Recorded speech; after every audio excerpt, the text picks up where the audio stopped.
The laugh came from behind the counter. Not a quiet laugh. The kind that travels, that wants to be heard, that has an audience in mind. The gate agent, a man named Phil who had worked the international premium cabin desk at Terminal D for 9 years, said something to the woman beside him while he was typing. And she covered her mouth, but not quickly enough, and the sound carried to the 3 people standing at the desk, and to the 4 people sitting in the gate area close enough to hear it, and to the woman it was aimed at, who heard it and registered it with the particular stillness of someone who has been hearing this sound in various forms her entire life, and has developed a very precise response to it. The woman's name was Nadia Cole. The laugh was about her boarding pass. Specifically, it was about the fact that Phil had just printed her a new one, economy class, seat 34F, middle, and was in the process of handing it to her while explaining, with the specific combination of apology and non-apology that gate agents deploy when they have decided the outcome and are now managing the reaction, that her original seat had been reallocated due to an aircraft change, and that there was nothing that could be done at this stage. Her original seat had been 2A. First class, window. She had purchased it 14 months ago for a flight she'd had rescheduled 3 times, the latest being this morning, and she had paid for it with money she had earned running a business that Phil, who was laughing about the boarding pass, had never heard of, and whose nature would have rearranged his understanding of the next 11 minutes considerably if he had. Nadia said, "I'd like to speak with your supervisor." Phil said the supervisor was managing another situation. Nadia said she would wait. Phil said it could be a while. Nadia said that was fine. She stepped to the side of the desk and stood with the composed patience of someone who had learned that composed patience was a more effective instrument than its alternatives, and she waited. She had a phone call at 35,000 feet she needed to make, and a presentation she needed to review, and a meeting on the other end of this flight that had been 9 months in the planning and that she was not going to arrive at in seat 34F, having spent 6 hours in a middle seat, because Phil found something funny about her boarding pass. Nadia Cole was 44 years old, and she had founded Meridian Cabin Group 11 years ago out of a specific frustration she had accumulated over 3 years of working as a junior designer at a larger firm where premium cabin interior projects were staffed and managed almost exclusively by people who had never flown in the seats they were designing, and who understood the experience of premium travel as a set of specifications rather than as a felt phenomenon. She had grown up flying. Her father had been a long-haul pilot for a major carrier for 27 years, which meant that Nadia had spent her childhood in jump seats and terminals and hotel rooms near airports in cities she had visited at the age of 8. And revisited as an adult with the specific double vision of someone who knew a place first through its aviation infrastructure. She had learned what made a flight good, not from a brief or a competitive analysis, but from the accumulated experience of her own body in 100 different seats on 100 different aircraft, knowing what worked and what didn't, and why. And developing, over those years and then over 3 years of professional training and 3 more of working at the larger firm, a vocabulary for the difference. Meridian Cabin Group had been 6 years reaching profitability, the long, slow grind of a design firm that required clients to trust work they couldn't see until it was flying, and the specific additional challenge of being a black woman in a field whose senior practitioners and major clients were, in the early years of her practice, almost uniformly not. She had learned to be very good very quickly, because very good was the minimum that opened the next door, and she had learned to document everything because documentation was what you had when the work was disputed. And she had learned to build relationships carefully, because relationships in a specialized industry were long and consequential, and the wrong ones cost more than the right ones were worth. Meridian's clients included 6 of the world's 20 largest airlines. Her most recent project, a complete first-class cabin redesign for a major European carrier, had been covered in 3 aviation industry publications, and had won 2 design awards at a ceremony Nadia had attended 6 weeks ago, where she had accepted the awards in a room full of people who knew her name and her work, and who understood, in the specific shorthand of a specialized industry, what the awards represented. The airline she was currently flying, Atlantica International, was not a current client. It had been a client 3 years ago, for a business-class refresh that Meridian had designed and that was still flying on 47 of Atlantica's long-haul routes. She flew Atlantica because she had a relationship with the company that predated the project, and because she held platinum status accumulated over 12 years of aviation industry travel. Phil did not know any of this. Phil knew she had a boarding pass for 2A, and there was now a different passenger in 2A, and he had printed 34F and found something funny about the situation, and the supervisor was managing another situation, and Nadia Cole was standing at the side of the counter, waiting with the patience of someone who understood exactly what was about to happen. The supervisor arrived 8 minutes later. Her name was Diana Walsh, 14 years with Atlantica, and she had the bearing of someone who had managed airline gate situations long enough to recognize the specific energy of a passenger who was not going to accept the outcome that had been presented to them. She was also in the taxonomy of airline gate management, the person who had the authority to do what Phil did not. Diana looked at the situation. She looked at the boarding pass. She looked at Nadia. "I understand there's been a seat reassignment," she said. "My seat in first class was given to another passenger," Nadia said. "I purchased that seat. I'd like to understand what happened, and I'd like my seat restored." Diana checked the system. She looked at what Phil had done. She looked at what the system showed.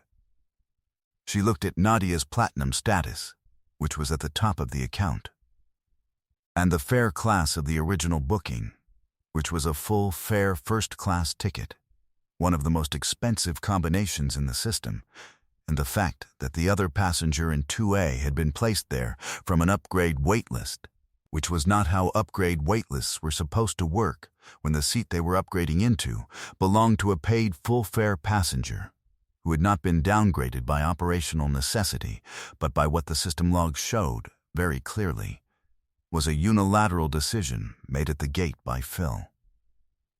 Diana was quiet for a moment. She looked at the system log. The log showed the sequence clearly. Phil had accessed Nadia's passenger profile before making the reassignment, which was not standard procedure for an operational seat change. He had accessed the upgrade waitlist passenger's profile simultaneously. He had made the reassignment before attempting to contact Nadia through any of the standard channels. The gate area PA, the customer service phone at the desk, that were required by policy before a paid first-class passenger could be reassigned. He had not documented an operational reason. He had simply moved one passenger out and another in, and printed a boarding pass for 34F and handed it over with a laugh. Diana was a gate manager. She had seen many things in 14 years at gates. She had a strong professional sense of what things were, as distinct from what they looked like or what they were claimed to be. What this looked like in the system log was not ambiguous. "Mister," she started, and then stopped, and looked at Phil, and the look communicated everything that needed to be communicated between a supervisor and a subordinate, who has done something the supervisor now has to manage. She said, "One moment, please," to Nadia, and turned to Phil, and the conversation that followed was brief and quiet enough that the passengers in the gate area close enough to have heard the laugh could not hear this, and ended with Phil looking at a point on the counter approximately 8 inches in front of him. Diana turned back to Nadia with the bearing of a person who had decided that the next several sentences were going to be correct. "I owe you an apology," she said. "Your seat was reassigned in error. We're going to correct that now. She began typing. The passenger currently in 2A will be relocated, and I'm going to comp your entire itinerary for this inconvenience, the full round-trip fare, and add 50,000 miles to your account. I'm also going to need to note this incident for our customer relations team. Nadia said, I appreciate that. There's something else I'd like you to know. Diana looked up. My name is Nadia Cole. My company is Meridian Cabin Group.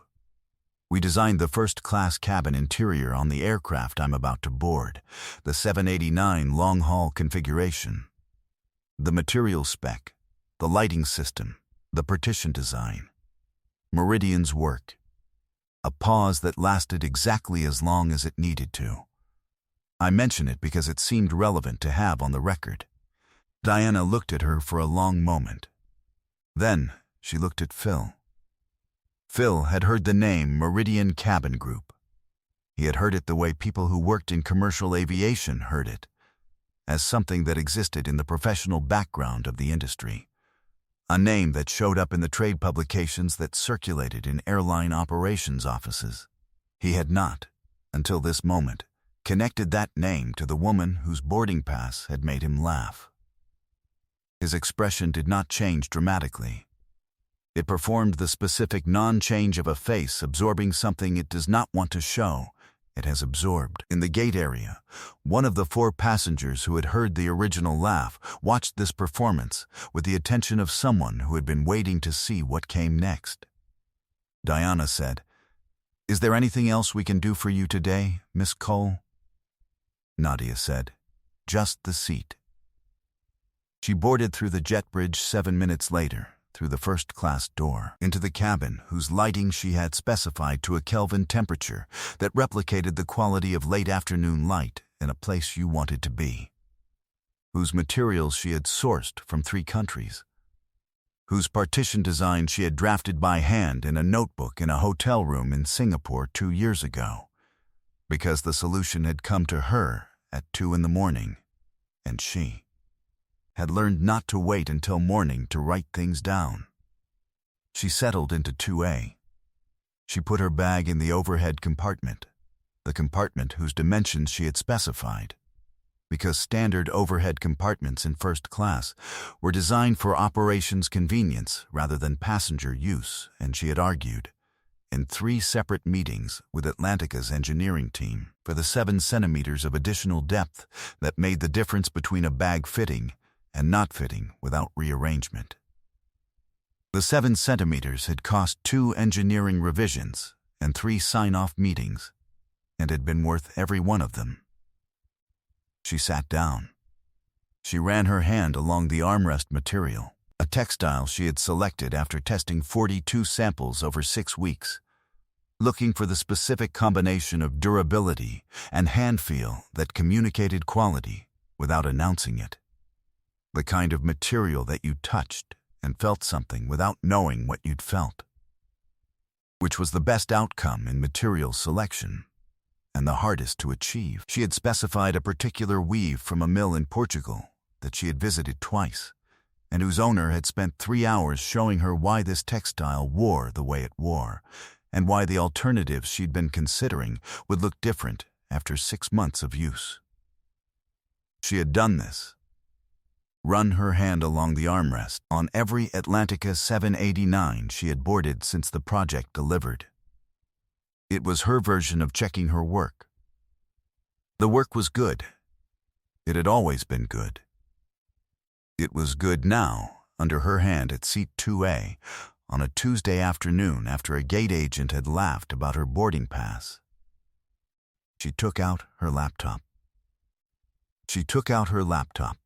She had a presentation to review and a phone call to make, and 9 months of preparation for a meeting on the other end of this flight that had nothing to do with Phil or 34F or the laugh that had carried across the gate area on a Tuesday afternoon. She had a great deal to do, and 6 hours in which to do it, and a seat that was hers in every sense available to the word. The incident report Diana Walsh filed that afternoon was reviewed by Atlantica's customer experience team the following morning. The team flagged it for escalation when they cross-referenced the passenger name and found Meridian Cabin Group in the vendor relationship database. Active contract, 3 years closed.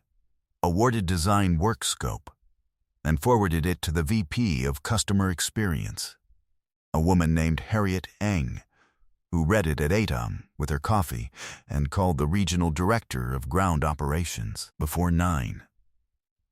Phil was reassigned from the premium cabin desk pending a formal performance review.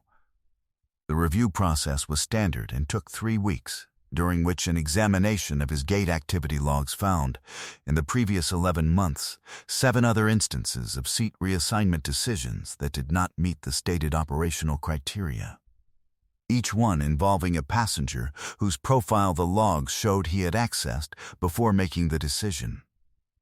The investigation found what investigations found when they looked carefully: a pattern, not random. Deniable in each instance. Undeniable in aggregate. 3 of the 7 passengers had been platinum, or higher status. 2 had held full-fare first-class tickets. All 7 had been passengers of color. The seat they had each been relocated from had, in 6 of the 7 instances, gone to a passenger from the upgrade waitlist, whose profile Phil had also accessed shortly before the reassignment. The logs were clear. The logs were always clear, to someone who knew how to read them. Phil had been operating in the belief that the logs were not something anyone was going to read carefully, which was the belief most people operated under when they did things they understood, at some level, to be wrong.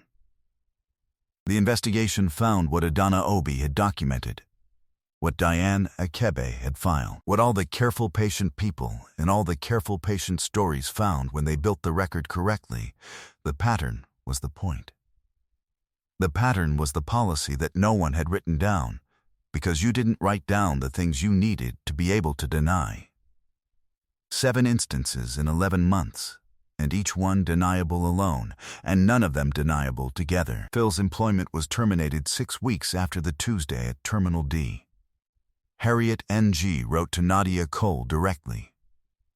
Not a form letter, a personal email, 2 paragraphs that named what had happened and what had followed and expressed what Harriet intended as genuine accountability rather than liability management, which was a distinction Nadia noted and credited. She replied briefly, thanked Harriet for the follow-through, and mentioned that Meridian would welcome a conversation about the next project when the timing was right. The timing became right 14 months later. Atlantica's new long-haul premium cabin, a complete redesign of first and business class, the largest cabin interior project in the airline's history, covering its entire next-generation fleet, went to ref in the spring. Meridian Cabin Group was on the short list. The evaluation committee, which included Harriet Eng, reviewed 6 firms. They awarded the contract to Meridian. It was the largest contract in Meridian's history. Nadia signed the agreement in Atlantica's headquarters, a glass tower near the airport, in a conference room with a view of the tarmac where one of Atlantica's 789s was being towed slowly to a gate, its first-class cabin windows catching the afternoon light. If you knew what you were looking at, and Nadia knew what she was looking at, you could see, in the proportions of those windows and the line of the cabin fairing, evidence of decisions that had been made in her studio, on her screens, by her team, and that had been flying on 47 routes for 3 years. The evaluation committee shook her hand. Harriet Eng was the last person at the table, and when she shook Nadia's hand, she held it for a moment and said, "We should have been working with you earlier." Nadia looked at her. "You're working with us now," she said.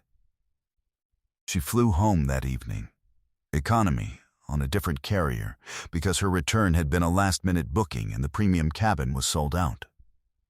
She sat in 24C, aisle, and spent the 2-hour flight reading the draft project brief her lead designer had sent that afternoon, a 40-page document describing the scope of what the next 3 years would require for Meridian's team. It was ambitious. It was rigorous. It was exactly right. She made 7 notes in the margin. All of them were good. She put away the brief and looked at the seat back in front of her. Standard economy. A different manufacturer's product. Nothing to do with Meridian. And registered its qualities in the automatic way of someone who spent their professional life evaluating exactly these things. The foam density. The cover material. The recline mechanism's resistance. It was adequate. It was not good. She thought about what good looked like. About the lighting at a Kelvin temperature that replicated late afternoon somewhere you wanted to be. About 42 textile samples and a mill in Portugal, and a Thursday afternoon, with an owner explaining why the weave about 7 centimeters, and 3 engineering revisions, and what those centimeters meant to the hands of a passenger at the end of a long flight. She thought about Phil, and the laugh, and the boarding pass for 34F, and the 8 minutes she had waited at the side of the counter with the composed patience of someone who knew exactly what was about to happen, and was willing to wait for it. She had waited. It had happened. She had boarded through the first-class door into the cabin whose lighting she had specified, and she had sat in the seat she had paid for, and she had run her hand along the armrest of a textile she had selected after 42 samples, and the work had been good under her hand, and the work was always good, and that had never had anything to do with Phil or the laugh or the boarding pass for 34F. She made an 8th note in the margin of the brief. Then she put it away and looked out the window at the country below, dark and lit and enormous, crossed 10,000 times a day by aircraft in cabins designed by someone, and thought about the next 3 years and what they would produce and what she would bring to them. Everything. She would bring everything. She always did. Script of Echo done. Word count. WCW home/Claude/airline_script.md